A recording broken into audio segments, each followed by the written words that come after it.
Good morning, good evening, good afternoon, everyone, depending on your time zone. This is the USMLE Sarthi team, and this is our first webinar for the month, 1st of August. So, welcome, everyone.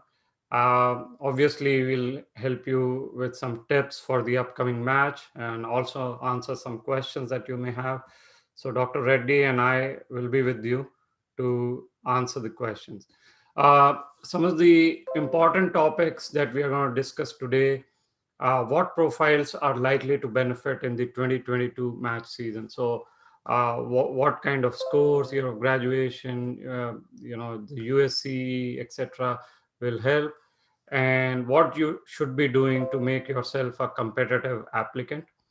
Then what kind of LORs, personal statement, ERAS CV actually impress the program. So they are all linked. And finally, more updates from ECFMG on Pathways 6. Okay, so let's get started. First, on the interviews. Now, 6 or 7 specialties have already recommended, AMC has already recommended, and these specialties are going to go virtual because, there's still a lot of travel issues, the spread of the Delta variant, and all that. We're still awaiting specialties like IM, but given that the Delta variant is on a rise in the US, there is a high likelihood that the interviews for, say, internal medicine or many of the other IMG specialties will be virtual as well. Now, having said that, one of the things is if you can be in the US, if you can do rotations and be just here, that is obviously of some kind of an advantage. But if you cannot because of the travel issues, don't worry about it. Most likely, the interviews will be virtual, but of course, it's just August beginning. Interviews will start only in October, so things could change. Now, given that, the next question we got was what kind of profile will benefit most in this season? So obviously goes without saying, high scores, recent graduates, the general profile always helps. Now, if you are a recent graduate, electives will help you.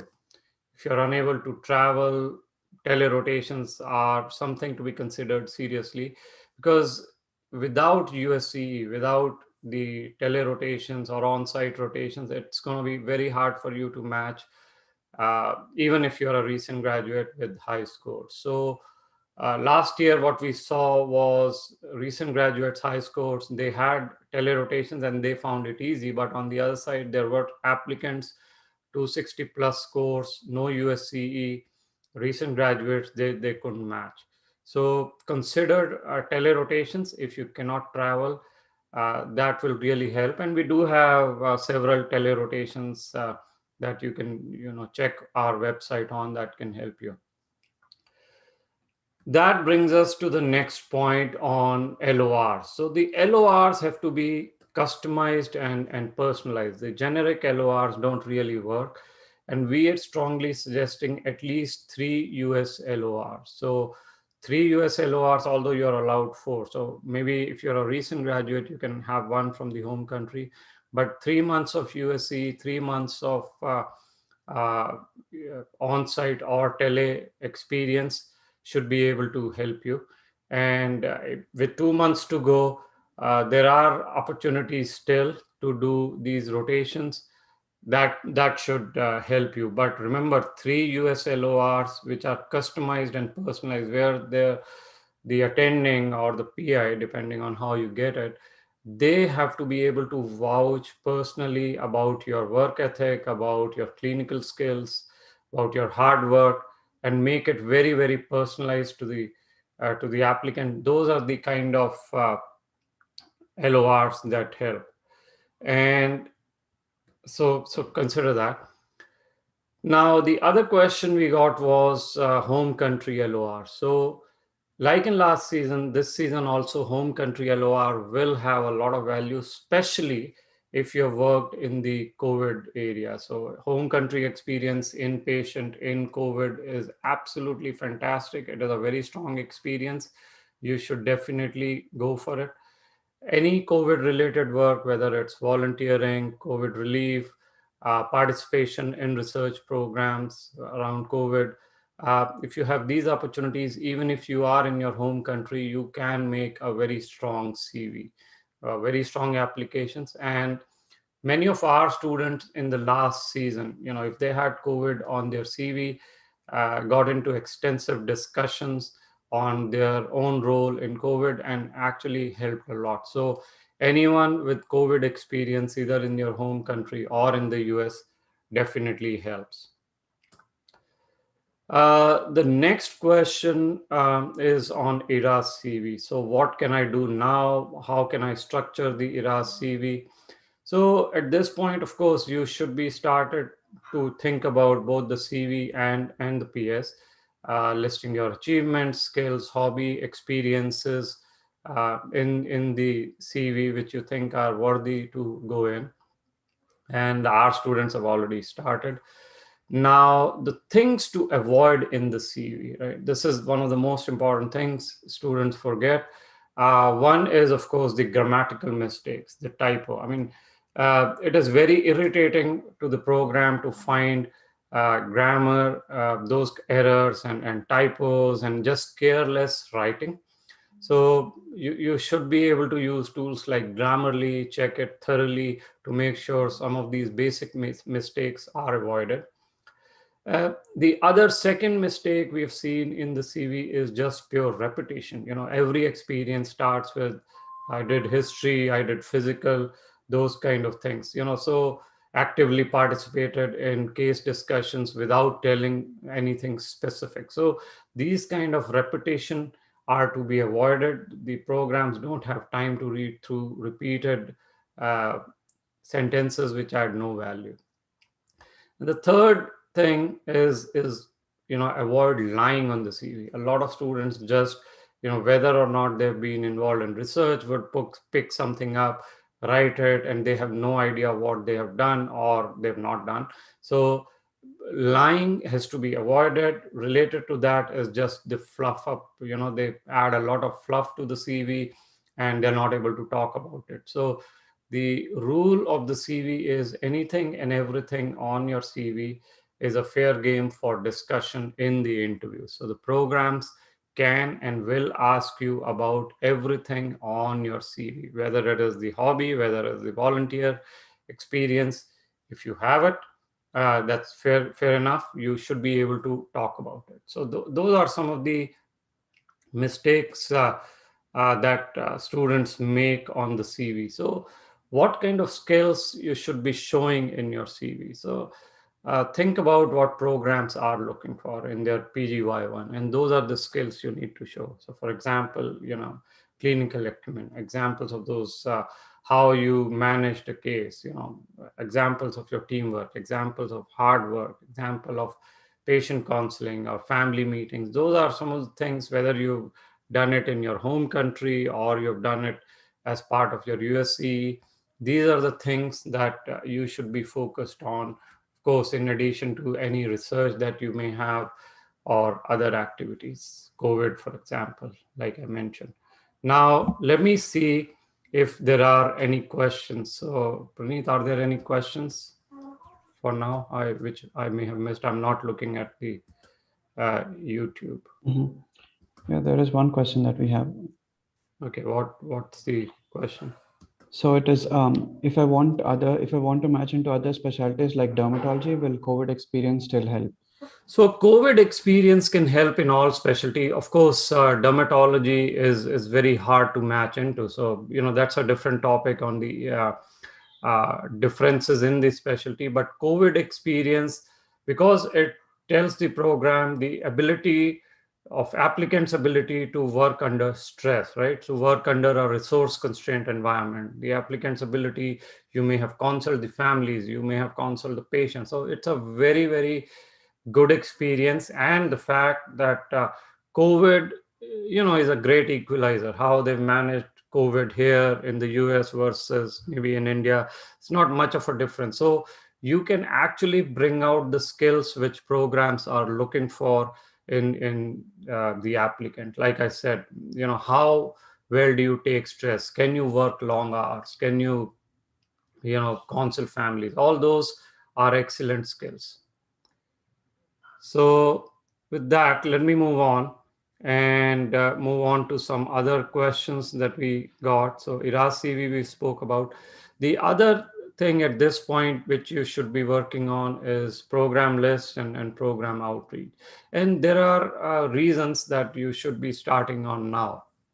Typically, IMGs in internal medicine or some of the related specialties will apply to about 150 or plus programs. And there are lists that are available, but you will have to tweak those lists. In fact, we also have lists that we share with our students. Our students work on those lists and they improve it. So either you can use, our students can use the Sarthi list, or you can prepare your own list, and you can start this process now. That'll help you save some money, and also you can understand which programs you know will be a good fit for you once you've seen the score cutoff, the IMG acceptance rate, the year of graduation criteria, and so on. Is more important if you are an older graduate with some attempts, low scores. The program outreach is going to help you. You should be starting on it now.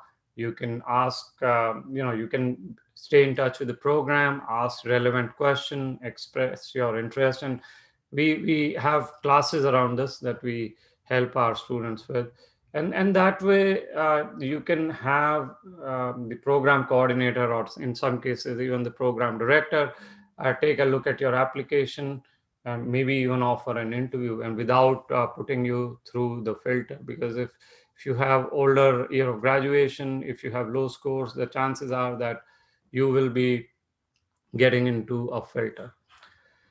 The other thing that you should be doing at this point to improve your profile is minimizing the gaps. So everything between now and December will count, regardless of whether it goes into your ERAS CV or not. ERAS CV, of course, you cannot change after you certify and submit, so September 29th, most cases, but you can still update the program. So minimize the gaps. If you are in home country, keep working, get volunteer experience. If you are in the US, then get rotations, get USCE. It is important for you to stay clinically active and show to the programs that you are not just sitting at home preparing for the exam. That's something important.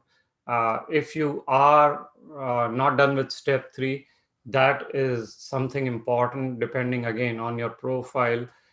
You should be working on now. Step three can definitely help you, in addition to, of course, making you prepare for H1B. It helps you improve the interview count. And of course, the other thing is make your best efforts to apply on September 29th. So get ECFMG certified, apply on day one, because all programs will get thousands of applicants on day one. And the later you apply, let's say you apply in October, November, while you can still get the interviews, the probability of getting interviews and the number of interviews you get could go down, just because of the sheer volume of the applicants that the programs get. So we strongly suggest applying on time on or before September 29th. Let me just stop here and see if there are other questions. Beneath anything? We do have a few questions. Okay, let me One. take these questions. Uh, do you think observerships in US in a private practice are useful, considering electives are not available for older graduate coming from Pakistan music? Absolutely. I think obviously, because you cannot do elective, what you should try is get rotations in affiliated clinic at least. So the physicians, if they are affiliated with the residency program, and if you can get the LOR on those letterhead, that is very important. But of course, it also depends on the quality of work you get. So hands-on experience is very, very important. Try getting in affiliated clinics. not just random clinics. So if you can get affiliated clinics like a lot of our students do, that I think will be very useful. Then there is a question, any insight on supplemental ERAS application? So is it the SEL, supplemental ERAS application? No, this year, like they came up with a supplemental errors. They are asking applicants to submit responses to certain other questions about the location they would be applying to, the specialty, other specialties they're applying to, and all. Okay. So do you know, I haven't studied that, so not yet at least. Uh, So, as of now, I think the thing is the AMC will send you invitation or ask you to submit the response to the supplemental errors after you certify and submit for the the application. They haven't announced the deadline yet. They are going to announce the deadline to submit the response to supplemental errors sometime in August. okay. Okay. So yeah, once they have more details, I think we'll tackle it in another video. Rohit is asking, step one pass fail removal of step two CS will it work to our benefit? So first understand that IMG match rate is unlikely to decrease. So you will continue to see increased IMG match. So it's not going to be about whether the IMGs will not match. It is which type of IMGs and how do you build your profile. So obviously, if step 2 CS now is suspended or gone forever, first let's wait for what additional exam they come up with. But obviously, your CK scores are going to be important. Your rotations are going to be very, very important. Even research. So research, some of those things become important, and that's how the IMGs will have to tweak their profile. And we have done many videos around the benefits of pass fail and CS. So if you want to go on our channel and look at some of the other videos. Hamza is asking, I want to pursue psychiatry. What should I do to stand out among other applicants? So psychiatry has become increasingly competitive. uh, there are obviously things that every specialty wants. So scores are always going to be good, right? And if you're a final year students, try to get electives. Psychiatry, neurology, those electives will help you. Psychiatry also really likes research, so they're not as high on scores as say internal medicine, but they like research, so research will help. Psychiatry also is increasingly looking at step 3. All specialties are looking at step 3, psychiatry more than some other. Devyanshi is asking, with medical assistant, will medical assistant or research assistant job count as USCE? So Devyanshi, it is about your profile. So what counts as USCE or what doesn't count at USCE? If you lack hands-on, then a medical assistant job will definitely help. Hands-on experience will help you.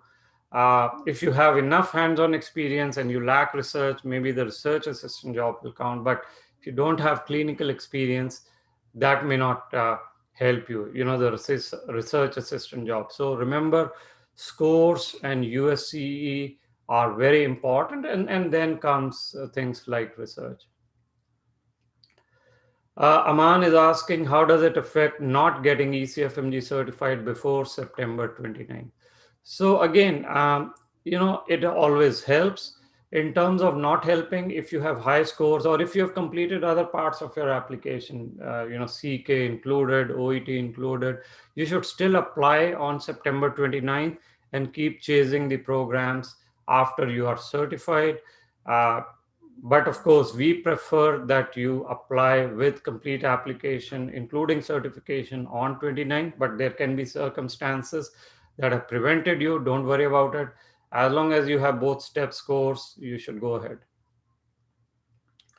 How can I apply for workshops? So this question comes from Funny Moments. I don't know what workshops. If you're talking about our courses, we have regular classes. You can enroll with us. Are there any remote research positions that can help you get publications? And if so, how can I find them? Ramo Gaming.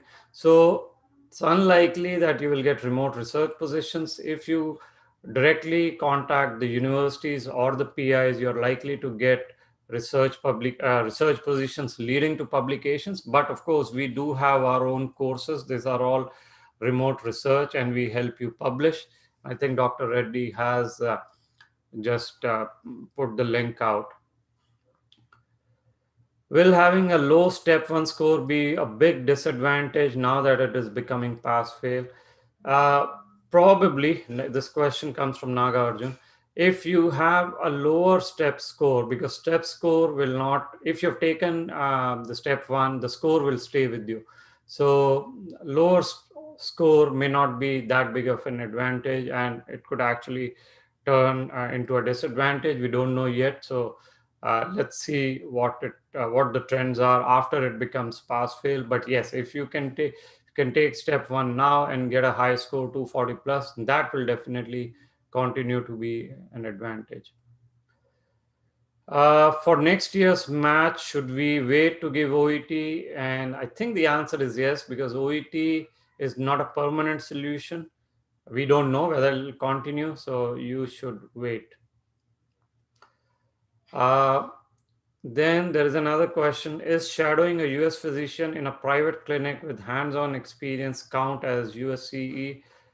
Shadowing is different, hands on experience is different. So, if you're saying shadowing, that is just observerships. If you're saying hands on experience, that is different. And that actually, all hands on experiences count as USCE. Many programs may or may not count observership as USCE. So, if you're getting hands on experience, that will help you. Importance of step three from funny moments. So step three can help you in various ways. If you have older year of graduation, lower scores, other gaps, attempts, step three, if you get a 230 or so, can convince the programs that yes, you have taken step three, board certification, etc., will be easier. So that will help you definitely. Even otherwise, if you have a good score, step three can help you increase the number of interviews you get. And finally, step three will help you definitely if you are a visa seeking applicant and if you match into an H1B offering program and you need H1B. So, step three is a requirement from a visa perspective if you need H1B. Now, let me come back and talk about the updates on ECFMG's Pathway 6. So, they have released some more guidance last week. And as we initially pointed out, I think last month on physician evaluation, each physician you will have to get a minimum of three physicians each doing two evaluation or less. So you can get between three to six physicians.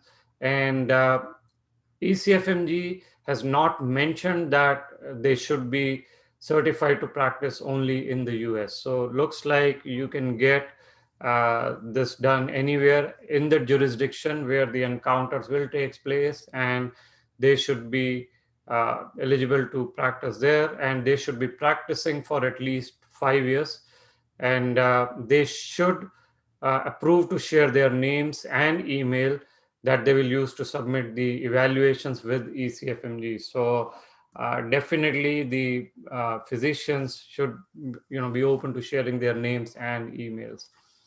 Uh, in terms of process, obviously, as an applicant, you need to confirm your eligibility for Pathway 6, so CS fail, or you're not eligible for any of the first five pathways. You have to open the application. You have to pay the fee, $900, within 5 days of opening the application, and enter the name of 3 to 6 physicians, which will conduct not more than two of your evaluations along with your name, email, etc. The physician evaluator has to accept your request. They have to conduct the evaluations, and they have to submit the evaluations using the ECFMG portal, and instructions will go out directly to them. And Obviously, this application should now open anytime. They said August. Once you've submitted the application and paid the fee, they'll take about 5 days to review your eligibility. Once it is accepted, encounters can take place, results submitted, and once the status of all evaluation is reflected on the application, in about 5 days, you get the results. So the other thing that you should be working with your physician evaluator is they will have 15 days of between the request is sent to them and evaluation to be conducted and submitted.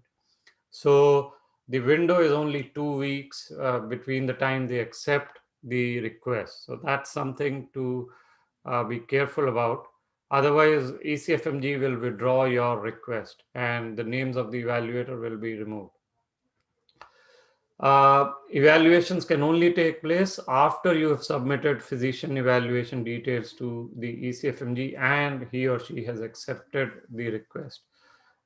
They can only be submitted, evaluations can only be submitted using ECFMG portal, and you cannot remove physician evaluator details once the evaluation has taken place and responses submitted. If you need to change the name, email details of the physician evaluators, you need to remove the details and add again. So these are some of the things that the ECFMG has come up with again on the pathway 6. So if there are other questions, let's see as we answer. Let me read some questions. Ayat Sheikh is asking, I'm preparing for step 1, completed my internship in March 2021, but a gap of 4 to 5 months, would that be considered a flag? So 4 to 5 months is, I won't say typical, but it's not a gap. Many students take this 4 to 5 months gap to either do rotations or just move between jobs after graduation. That is not a gap.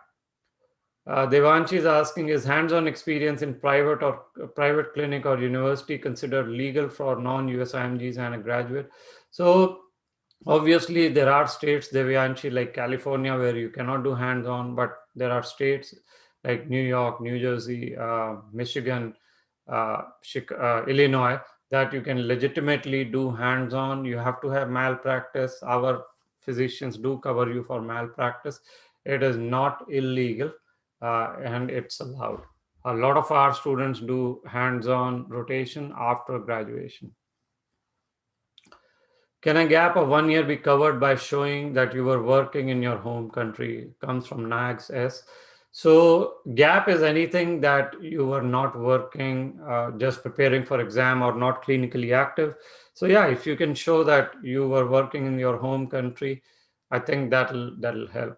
But remember, whatever you show can be asked in the interview. So it's not so much as writing or getting a certificate, it is being prepared to talk about what you have done in that 1 year.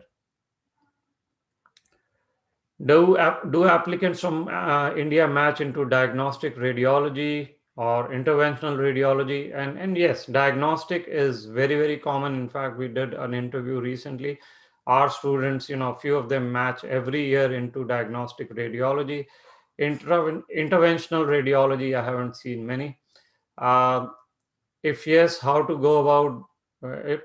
So diagnostic radiology, like most specialties, likes good score, but more than that, research is important in radiology. So there's a lot of focus on research and your electives that will help you if you are in a final year MBBS student.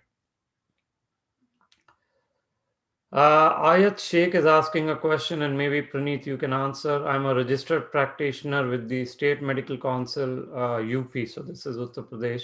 Am I eligible for Pathway 1? Yes, he will be eligible for Pathway 1 if he is licensed to practice in UP. Okay, thank you. And the next question you've answered many times, but maybe once more you can clarify that doubt.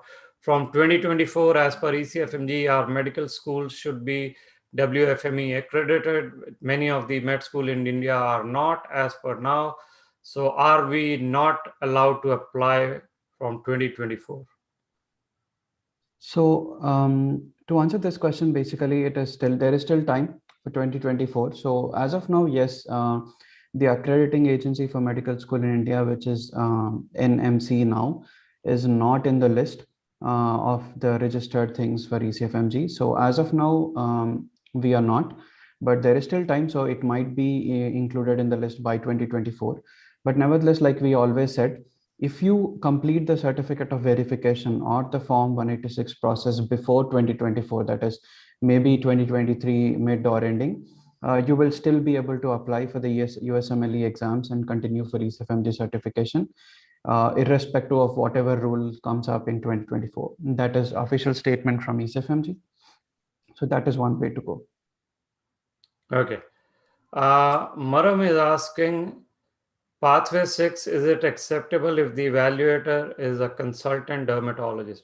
I think the setting has to do with it. It cannot be a derm setting. The patient evaluation cannot be in dermatology, if I'm not mistaken. But we'll have to get back to you, Mariam. I'm not sure about being a dermatologist, unless Puneet, you have That's more. correct. They never mentioned about any particular specialty of the physician. They only talked about the setting, the patients that you see, the 6 encounters that you see, they cannot be in dermatology. They need to be in either internal medicine, family medicine, OBGYN, or a general surgery case, but nothing about the physician specialty. Okay. Okay. Ramo Gaming is asking, I'm thinking of postponing my graduation date to accommodate for hands-on electives in the US. How long can I extend it before it becomes a problem? So that's a good question, and I'll take a shot at it, and then Praneeth, maybe you can. So if you have electives, maybe 3 months, 4 months, up to 6 months should be still okay.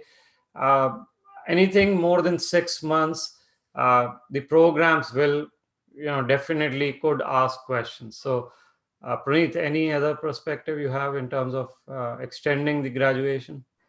That's right. So if you're planning ahead, then try to keep it up to 6 months, not more. But if it is anything beyond, then yeah, you will definitely be asked about it in an interview, and you just have to say whatever it is. Okay. Pakistan Music is asking, can a low step 3 score be taken negatively for applicant's profile? And the answer is, any score, any test which is a scored exam, higher is better. But again, it depends on the other profile, on the other score. So if you've had multiple attempts and then you get an attempt on step 3 and or a low score, so the having step 3 cleared is better than not clearing it. A higher score is better than a lower score. Let me put it this way. Mariam is asking, for internal medicine, do they care about scores or research? And the answer is, it's a hierarchy. So you have to first understand how this all works. Scores are important. They will continue to be important for IMGs. After score, it is the quality of the US clinical experience. It is the quality, maybe even of your home country experience, like we said.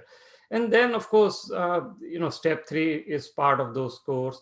Then comes research. So research is important, but it is not a substitute for USCE. If you have already taken the score exams and you have the scores, you cannot change the scores, then try to build your research profile or USCE. So scores are important. If you haven't taken the exams, focus on the scores. How to do research for competitive specialty like diagnostic radiology or IR, being in India? I think India has several options. So of course, in your med school, you could do something. Then, Praneeth, there is also ICMR projects, right? They do some scholarships. Yeah, that is for students, but medical students. Yes. So, that is something, Ankit, you could try if you're still a student. You could write to some faculty in the US, and if they like their profile, maybe they'll give you some remote projects. That is possible. You could go back to your med school faculty. There is faculty who's certified in the US. They may have come back to India and practicing there. So those would be your options. Ayat is asking, do you provide research opportunities like something I can do remotely? And the answer is yes. Our next batch in research will start in September. It is all remote. We have the data set and we'll help you publish and we'll get into teaching as well. So look up our website, Ayat, and then you should be able to get in. We have a form that you need to fill up. We are gathering that information of those who are interested. Mariam is asking, is it important to upload head of department letter? If the question is about LOR, many programs will want an LOR from your HOD, but if they don't ask it, and if you're not a recent graduate, focus on US LORs. Sri is asking, I'm a graduate and took OET. Which pathway should I apply? Uh, I think it depends on your country of med school, and if you don't have a CS failure, if you already took OET, so it could be any. Without more information, hard to say. I think which pathway you fall into. Uh, then other question. How important is it to be ECFMG certified before September 29th? I think we answered it. If you can be, then be certified, but you don't control many of the events in the sequence. Don't worry about it. If you cannot be, just apply on time with your scores.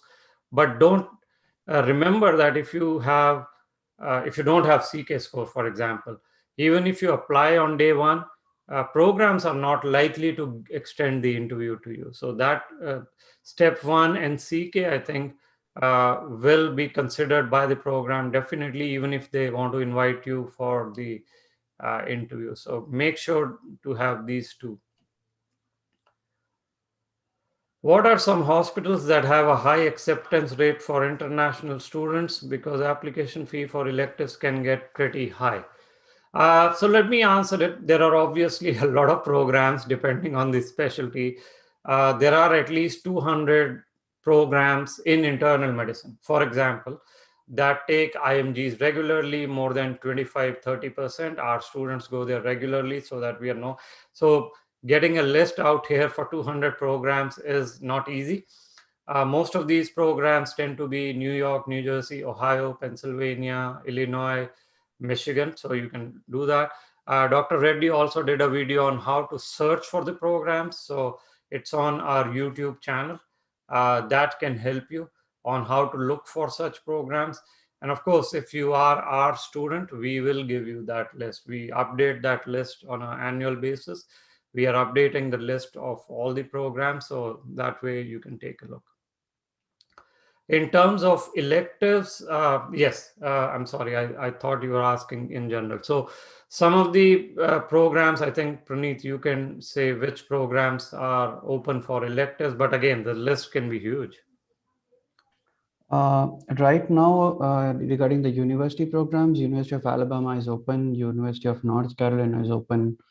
Yeah, these are the two universities that are open, but most of them are, yet to give some recommendation. They will be, if you're planning for after March 2022, then probably you will have more chances something coming up by the end of the year. But as of now, it is these two. Okay. And, so I think Florida International University was also opening up, I think. Yeah. Mariam is asking, a recent graduate, if my YOG is 2018. So if you're applying this season, or, between 3 to 5 is considered safe. More than 5, most programs will consider you an old graduate. There is no hard and fast rule. There is nothing written. It just depends on the program. Would September first week be too late to take CK? I don't know the reporting timeline. Is it 3 weeks? If it's 3 weeks, then you can still squeeze by and do September 29th application. But remember that scores are important. So if you have to take it in September first week without compromising the score, take it. If you can take it early, obviously, that's fine. What do they mean by authorized to perform the mini CEX activity in the jurisdiction? I think it just means they are board certified in wherever they are working. So, if they are, for example, a physician in India, they should be certified to practice in India. That's what it means. This is for ECMG Pathway 6. Uh, are things like president of student association, president of a club important, and should I invest time to get one of those positions to improve my CV? So that's a very important question. These volunteer activities or these leadership activities are absolutely important. Now they may not help you get the interview, because interview is still based on a lot of algorithms and scores and things like that, but these things absolutely help you in the interview, in the discussion, when they're talking about your leadership role or getting even electives, or even in your outreach activity as you talk about it. These become important, so yes, go for it.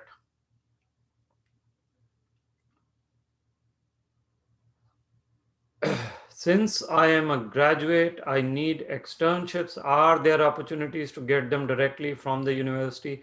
So that's a tricky one. Some universities and programs do it directly, like Larkins has a sub internship program. You can always try. Some of them do it, others don't do it. And that's where we help students getting these hands-on activities or externships. So check our website, but yes, there may be a few that can help you directly.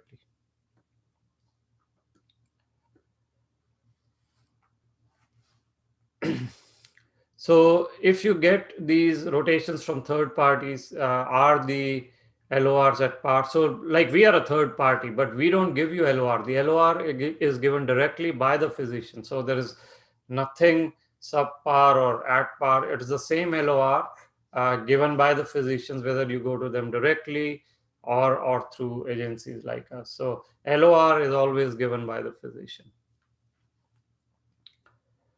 Uh, Janam is asking, what are the specifications for joining Hopkins for IMG? I'm assuming you mean matching in internal medicine at Hopkins. So all these top tier programs, their criteria, scores criteria, etc. You can see, but in general, obviously good scores. They like recent graduates, all of them. They like a well-rounded personality. So like someone was asking, leadership activities, they like it. They like interest in research. They like electives. So we do have other videos that can help you on how to match into top programs. She is asking, can I take step 3 in October after applying in September? And the answer is yes. The sooner is better. And if it is October, yes, that's fine. By the time November rolls out, you will have those scores. You can chase the programs and hopefully get more interviews.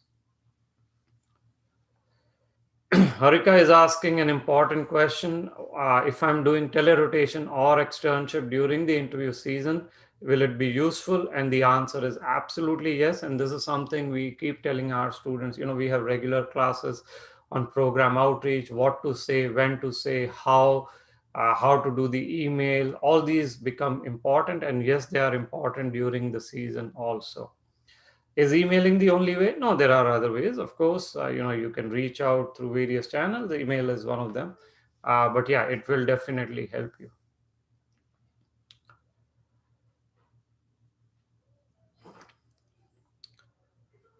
How much of a disadvantage is being an old IMG? Do the number of programs that can apply to decrease significantly?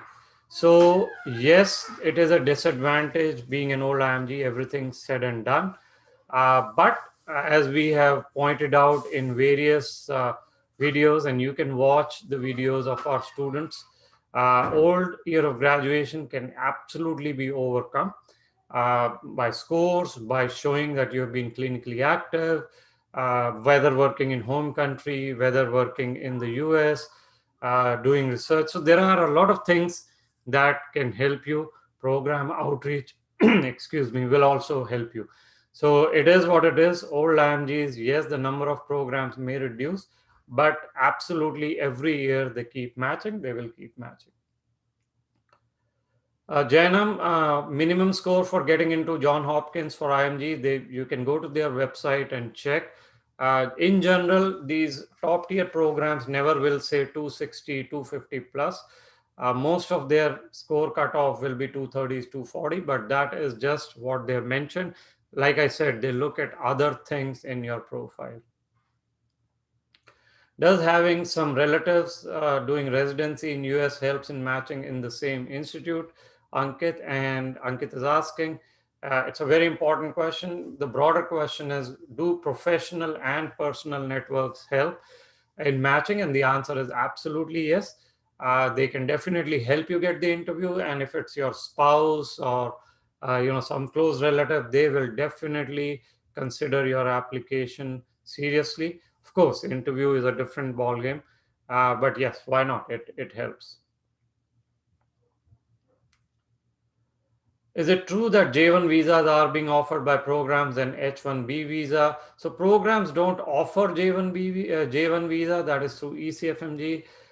Things keep changing. Some programs, depending again on what their profile, what their strategy is, don't do H1B. Some change from year to year. Students still match in H1B programs, but the number of programs doing H1B visa is lower. So for example, Cook County is one of them that does it. Other programs, community programs do it, but the number is lower for sure. All right, are there any other questions we can answer today? Let me wait a minute and then see. Theo is asking, is it a good idea to email PDs in August, and the content of the email should be? So content of the email and specifics we teach in our classes. Emailing PDs, I don't know whether direct email to PDs is a good idea. Coordinators are there. Most of the coordinators filter the application.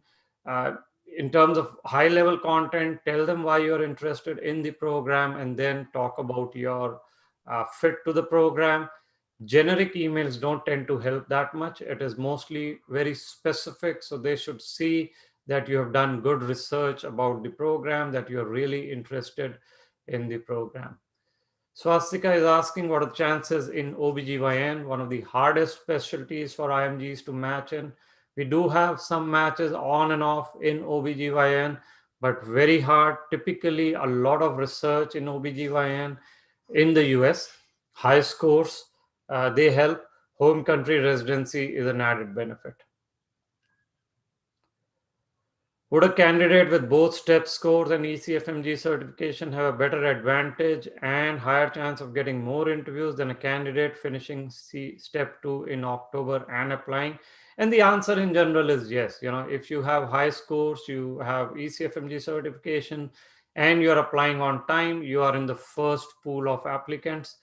Chances, again, remember, applicants programs receive 3,000 plus applications on first week, first couple of days.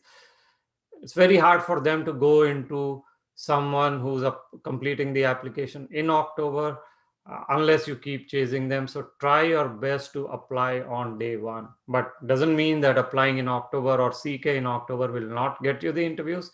Just the number of interviews will be less. Does having only telerotation experience decrease the chance for match? Jasmine is asking. The answer is it mostly depends. If you're a recent graduate who could not travel due to flight restrictions, but have high scores, then yes, telerotation could be considered at par. And we do have telerotations where you actually manage patients. You're assigned patients. So quality of telerotations also helps. But if you are an older graduate with gaps, with no USCE, and you're only doing telerotations, it will decrease your chances compared to someone who's already in the US and doing hands-on activity. If you do a job in India in medicine in government hospital, will it help in matching? Absolutely. Work experience in home country, like I mentioned, is important. It's better than sitting at home, so go for it and get good, strong inpatient experience and get some COVID experience. Old IMG with 250 plus CK score, will the matching chances increase? Yes, scores are always important. 250 plus CK is good. Step 1 will help you. Step 3 will definitely, if you're an old IMG will help. Okay. And I think those are the questions we have. So that was all that we had. So thank you everyone and good luck for your application. We will be back with more tips and answering your questions later in the season. Meanwhile, do look up our website for help in the interview preparation, for match, for research and rotations. And let me take last two questions. I started research, but still it would require 5 years to get published. Do I need to mention it? You cannot mention it, but you can mention that you are working, your experience you can mention. I don't know anyone in the US as of now. My only chance of building connection would be USCE. So that's another misconception, that you need to know people personally to match. A lot of IMGs don't know anyone. It is the professional network based on USCE research, our peer group. We have a 500 strong community on Telegram that we help, right? So we've had more than 2,000 applicants over the 5 years. So these kind of communities will help, right? Yes, you can get the interviews without knowing people. Knowing people always helps, but it doesn't mean that without knowing people you cannot get the interviews. Should the program outreach be before application? Program outreach actually can start anytime. Our students have already been doing it. So it has nothing to do with post September 29th. If you want, you can start now. If step 1 scores are low, what can be done to improve the CV? Obviously, there is CK, there is step 3, there is research, there is strong USCE, there is strong work experience diagram. We have considered this in other videos. So take a look. Will step 1 of 230 will be considered a low score for IM? If you're a recent graduate, then probably it's okay. For an old graduate, step 1 of 230 is an average score in IM. So it's not a very low score, but it's not high also. I am presently on H4 visa. Between H4 and J1, which one would be preferred for application? Both of them will need visa. H4 just means a status. So if you don't have H4 EAD, you will still need to apply as a visa seeking applicant. Whether it is H1 or J, you should be open to both. Okay. All right, that was all. Thank you, everyone, and keep watching on our YouTube channel. Like Dr. Reddy is saying, Instagram. We have Facebook, Instagram, YouTube to help you out. So follow us, subscribe us, and good luck. And we'll be back. Thank you. Thanks, everyone. Thank you. Bye.